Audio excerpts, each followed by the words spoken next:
ಮಾನ್ಯ ವಿಧಾನಸಭಾ ಸದಸ್ಯರಾದ ಶ್ರೀ ಶಾಮನೂರು ಶಿವಶಂಕರಪ್ಪರವರು ದಿನಾಂಕ 16/6/1931 ದಾವಣಗೆರೆಯಲ್ಲಿ ಜನಿಸಿದರು. ಮೂಲತಃ ಉದ್ಯಮಿಯಾಗಿದ್ದ ಶ್ರೀಯುತರು 1969ರಲ್ಲಿ ದಾವಣಗೆರೆ ನಗರಸಭೆ ಸದಸ್ಯರಾಗುವ ಮೂಲಕ ರಾಜ್ಯಕ್ಕೆ ಪ್ರವೇಶ ಮಾಡಿ ಅಖಿಲ ಭಾರತ ವೀರಶೈವ ಮಹಾಸಭೆಯ ರಾಷ್ಟ್ರೀಯ ಅಧ್ಯಕ್ಷರಾಗಿ ಸೇವೆ ಸಲ್ಲಿಸಿದ ಶ್ರೀಯುತರು ಇಂಜಿನಿಯರಿಂಗ್, ವೈದ್ಯಕೀಯ ಸೇರಿದಂತೆ ಹಲವಾರು ಶಿಕ್ಷಣ ಸಂಸ್ಥೆಗಳನ್ನು ಸ್ಥಾಪಿಸುವ ಮೂಲಕ ಶಿಕ್ಷಣ ಕ್ಷೇತ್ರಕ್ಕೆ ಅಪಾರ ಕೊಡುಗೆ ನೀಡಿದ್ದು, ಆಡುಮುಟ್ಟದ ಸೊಪ್ಪಿಲ್ಲ ಎಂಬ ಗಾದೆಯಂತೆ ಬಾಪೂಜಿ ವಿದ್ಯಾಸಂಸ್ಥೆಗಳು, ದಾವಣಗೆರೆಯ ಅಂಗವಿಕಲರ Ashakirana trust, cricket club, sports club ಹಾಗೂ ಇನ್ನಿತರ ಸಂಘ ಸಂಸ್ಥೆಗಳ ಅಧ್ಯಕ್ಷರಾಗಿಯೂ ಸೇವೆ ಸಲ್ಲಿಸುವ ಮೂಲಕ ಸಮಾಜದ ಎಲ್ಲ ರಂಗಗಳಲ್ಲಿಯೂ ತಮ್ಮದೇ ಆದ ಛಾಪನ್ನು ಮೂಡಿಸಿದ ಶ್ರೀಯುತರು ಅಪರಿಮಿತ ಜೀವನೋತ್ಸವ. ತಾವು ನಂಬಿದ ಜನರ ಬಗ್ಗೆ ಅಪಾರ ಕಾಳಜಿ ಮತ್ತು ಪ್ರೀತಿಯನ್ನು ಹೊಂದಿದ್ದರು.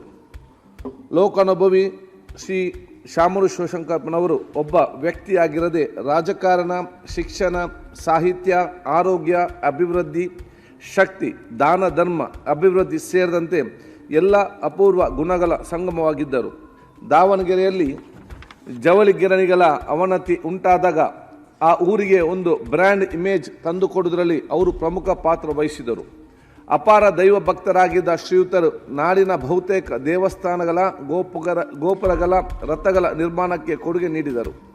ಯಾರೊಂದಿಗೂ ವೈರತ್ವ ಸಾಧಿಸದೆ ಎಲ್ಲರೊಂದಿಗೂ ಸ್ನೇಹದಿಂದ ಇರುತ್ತಿದ್ದ ಅವರು ಅಜಾತಶತ್ರು ಎನಿಸಿದರು. ಜಗತ್ತಿನಾದ್ಯಂತ ಕೊರೋನಾ ಸೋಂಕು ವ್ಯಾಪಕವಾಗಿ ಆವರಿಸಿದ್ದಾಗ ಜಿಲ್ಲೆಯ ಬಡ ಜನರಿಗೆ ಉಚಿತವಾಗಿ ಕೊರೋನಾ ಲಸಿಕೆ, ಆಹಾರ, ಔಷಧಿ ಹಂಚುವ ಮೂಲಕ ಸಾಮಾಜಿಕ ಕಳಕಳಿ ತೋರಿಸಿದ್ದರು. 1994ರಲ್ಲಿ ದಾವಣಗೆರೆ ವಿಧಾನಸಭಾ ಕ್ಷೇತ್ರದಿಂದ ಚುನಾಯಿತರಾಗಿ ಮೊದಲ ಬಾರಿಗೆ 10ನೇ ವಿಧಾನಸಭೆಗೆ ಪ್ರವೇಶಿಸಿದ ಶ್ರೀಯುತರು 12ನೇ ವಿಧಾನಸಭೆಗೆ ಅದೇ ಕ್ಷೇತ್ರದಿಂದ ಪುನರಾಯ್ಕೆಗೊಂಡಿದ್ದರು. ನಂತರ ದಾವಣಗೆರೆ ದಕ್ಷಿಣ ವಿಧಾನಸಭಾ ಕ್ಷೇತ್ರದಿಂದ 13ನೇ, 14ನೇ, 15ನೇ, 16ನೇ ವಿಧಾನಸಭೆಗೆ ಸತತವಾಗಿ ಆಯ್ಕೆಗೊಂಡು 2013ರಿಂದ 16ರ ಅವಧಿಯಲ್ಲಿ ಕೃಷಿ, ಮಾರುಕಟ್ಟೆ ಮತ್ತು ತೋಟಗಾರಿಕೆ ಸಚಿವರಾಗಿ ಕಾರ್ಯನಿರ್ವಹಿಸಿದ ಶ್ರೀಯುತರು 1998ರಲ್ಲಿ 12ನೇ ಲೋಕಸಭೆಯ ಸದಸ್ಯರಾಗಿಯೂ ಸೇವೆ ಸಲ್ಲಿಸಿದರು. ಕುವೆಂಪು ವಿಶ್ವವಿದ್ಯಾಲಯದಿಂದ ಗೌರವ ಡಾಕ್ಟರೇಟ್ ಪದವಿ ಪಡೆದಿದ್ದ ಶ್ರೀಯುತರು ವಿದ್ಯಾಶ್ರೀ ಮತ್ತು ನಿತ್ಯ ಸೇವಾ ಯಜ್ಞಾಧಾರಿ, ಭಾರತದ ಗೌರವ, ಶಿರೋಮಣಿ ವಿಕಾಸ, ಇಂದಿರಾ ಪ್ರಿಯದರ್ಶಿನಿ ಪ್ರಶಸ್ತಿ ಸೇರಿದಂತೆ ಹಲವಾರು ಪ್ರಶಸ್ತಿಗಳೇ ಭಾಜನರಾಗಿದ್ದರು. ಹಿರಿಯ ರಾಜಕಾರಣಿ, ರಾಜಕೀಯ ಮುತ್ಸದ್ದಿ, ದಾವಣಗೆರೆಯ ಜನಮುಖಿ, ಸಮಾಜಮುಖಿ